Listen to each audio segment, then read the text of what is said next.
আরে কষ্ট, প্রতিদিন যদি এই কথাগুলো বলা লাগে, বলেন এর চাইতে কষ্ট আর কি হতে পারে?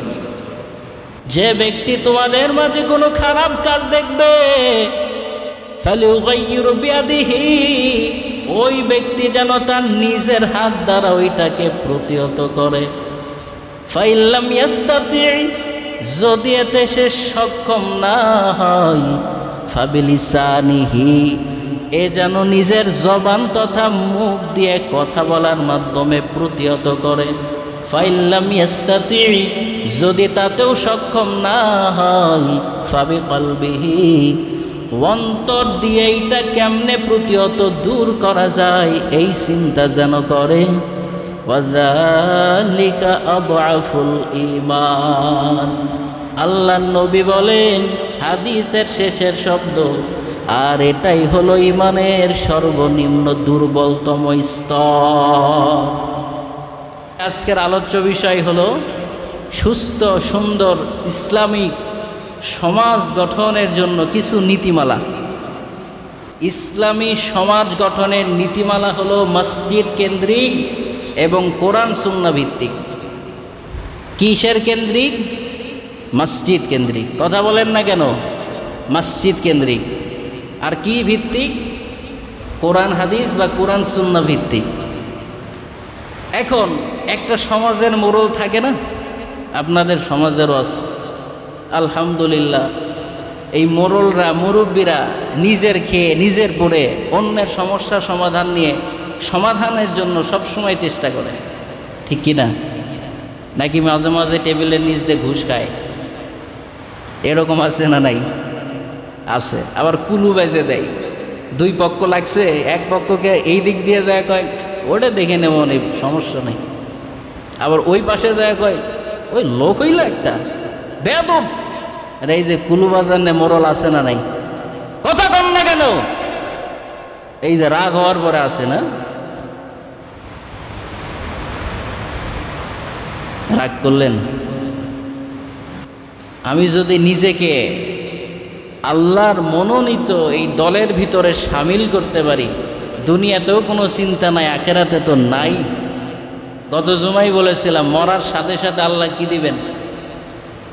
কথা কন না কেন? কি দিবেন? অবশিরু বিল জান্নাত, জান্নাতের সুসংবাদ। অতএব আমাদের ইসলামী সমাজ গঠনের জন্য প্রথম নাম্বার যেই নীতিমালা আমাদের ভিতরে নিয়ে আসতে হবে, আমাদের একটা মজবুত দল গঠন করতে হবে। কমিটি বলেন আর সমাজ থেকে একটা দল বলেন যে আমি নিজেও অন্যায় করব না, কাউকে করতেও দেব না, আমি নিজেও ভালো কাজ করব, অন্যকেও ভালো কাজের নির্দেশ দিব। যদি পারেন তাহলেই সফল হতে পারবেন। তাহলে নিজে ভালো কাজ করব, অন্যকেও ভালো কাজের নির্দেশ, কথা বলেন, নির্দেশ দিব। নিজে খারাপ কাজ থেকে নিজেকে বিরত রাখবো, অন্যকেও খারাপ কাজ করতে নিষেধ করব। মুসলিম শরীফের 49 নম্বর হাদিসে বর্ণিত আছে, ক্বালা রাসূলুল্লাহ সাল্লাল্লাহু আলাইহি ওয়াসাল্লাম, মান রাআ মিনকুম মুনকারান ফালিয়ুগাইয়িরু বিয়াদিহি ফাইল্লাম ইয়াস্তাতি' ফাবিলিসানিহি ফাইল্লাম ইয়াস্তাতি' ফাবিকলবিহি ওয়াযালিকা আদআফুল ঈমান। রাওয়াহু মুসলিম। মুসলিম শরীফের 49 নম্বর হাদিস। আল্লাহর নবী বলেন মান রাআ, যে ব্যক্তি দেখবে, মিনকুম তোমাদের মধ্য থেকে, মুনকারন কোনো অন্যায় কাজ, মান রাআ মিনকুম মুনকারন ফালিয়ুগাইয়িরুহু, সে যেন ওইটাকে প্রতিহত করে, বাধা দেয়, বিয়াদিহি, বিয়াদি মানে হাত, হি জমির দিয়ে বোঝায় তার নিজের হাত। যে ব্যক্তি তোমাদের মাঝে কোনো খারাপ কাজ দেখবে, ফালিয়ুগাইয়িরু বিয়াদিহি, ওই ব্যক্তি যেন তার নিজের হাত দ্বারা ওইটাকে প্রতিহত করে। ফাইল্লাম ইয়াস্তাতি', যদি এতে সে সক্ষম না হয়, ফাবিলিসানিহি, এ যেন নিজের জবান তথা মুখ দিয়ে কথা বলার মাধ্যমে প্রতিহত করে। ফাইল্লাম ইয়াস্তাতি', যদি তাতেও সক্ষম না হয়, ফাবিকলবিহি, অন্তর দিয়ে এইটা কেমনে প্রতিহত দূর করা যায় এই চিন্তা যেন করে। ওয়াযালিকা আদআফুল ঈমান।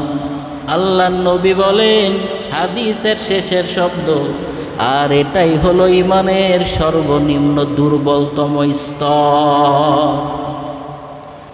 মুহাদ্দিসিনে কেরামগণ বলেছেন, যেই ব্যক্তির ভিতরে এই সামান্যতম মন দিয়ে অন্যায় কাজ দূর করার চিন্তাও নাই, ওই ব্যক্তির ভিতরে মনের ভিতরে ঈমানের জ্যোতি নাই, ঈমান তার ভিতরে নাই। অটোমেটিক অন্তর থেকে ঈমান দূর হয়ে গেছে। যখনই কোনো অন্যায় কাজ দেখবে হাত দ্বারা প্রতিহত করবে। এই হাতের অনেক কথা আছে। এটা হতে পারে ক্ষমতার হাত, এটা হতে পারে প্রশাসনিক হাত, এটা হতে পারে আপনার নিজের হাত। আপনার বিবি কোনো অন্যায় করতেছে, আপনার ক্ষমতা আছে তার উপরে ক্ষমতা দেখানোর, একটা ধমক দিলেই সে অটোমেটিক খারাপ কাজ বন্ধ করে দিবে। আপনার সন্তানকে বলতেছেন, শুনতেছে না, হালকা একটা থাপ্পড় কানের নিচে লাগায় দিলেই এখান থেকে সে ফিরবে। অতএব অবস্থা বুঝে ব্যবস্থা নিতে হবে। আল্লাহ আমাদের এই বুঝ দান করুন।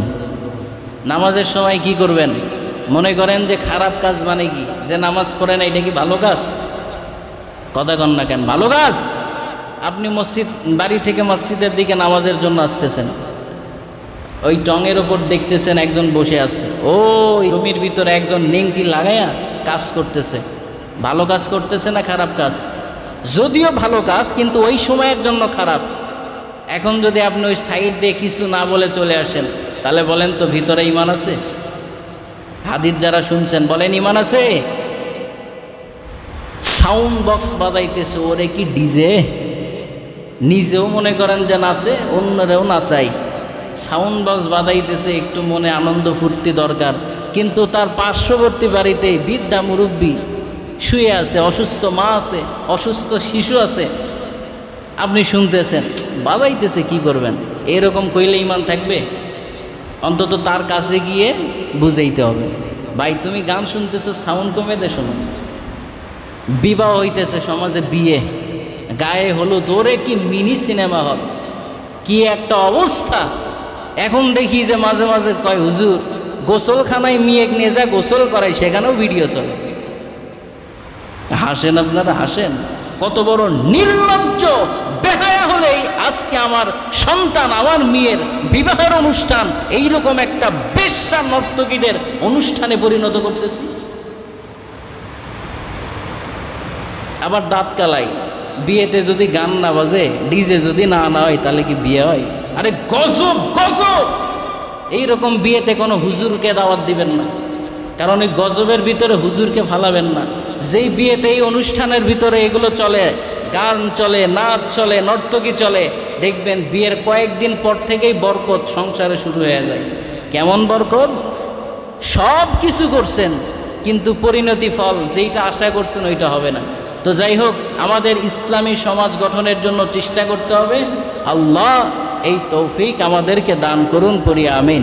প্রথমে হাত, না হইলে মুখের জবান। এটাও যদি না হয়, অন্তর দিয়ে কেমনে দূর করা যায় এই চিন্তা করতে হবে। এই তিনটা জিনিস বুঝে আসছে তো? খালি মাথায় এরকম এরকম করেন? তিনটা জিনিস বুঝছেন? আমি কিন্তু প্রশ্ন করব, তাহলে বলেন তো, পবিত্র কোরআনুল কারীমের 3 নম্বর সূরা আলে ইমরানের 104 নম্বর আয়াত এবং সহিহ মুসলিম শরীফের 49 নম্বর হাদিস থেকে আমরা কতটুকু শুনলাম? একটা কোরআনের আয়াত, একটা হাদিস, এই দুইটার সমন্বয়ে আমরা 3টা শিক্ষা পাই। 1 নম্বর, আল্লাহ চান মানুষের ভিতরে এক শ্রেণীর দল তৈরি হবে যারা সব সময় মানুষকে ভুল পথ থেকে খৈর কোরআন সুন্নাহর পথের দিকে ডাকবে। বুঝতে পারছেন? 2 নম্বর, তারা যেখানেই লোকজনকে দেখবে নিজেও ভালো কাজ করবে, অন্য মানুষকেও ভালো কাজের জন্য নির্দেশ দিবে।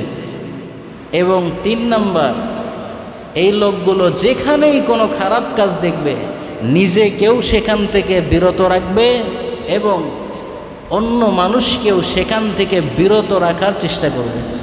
কথা বুঝে আসছে? বুঝলে বুঝপাতা, না বুঝলে তেজপাতা।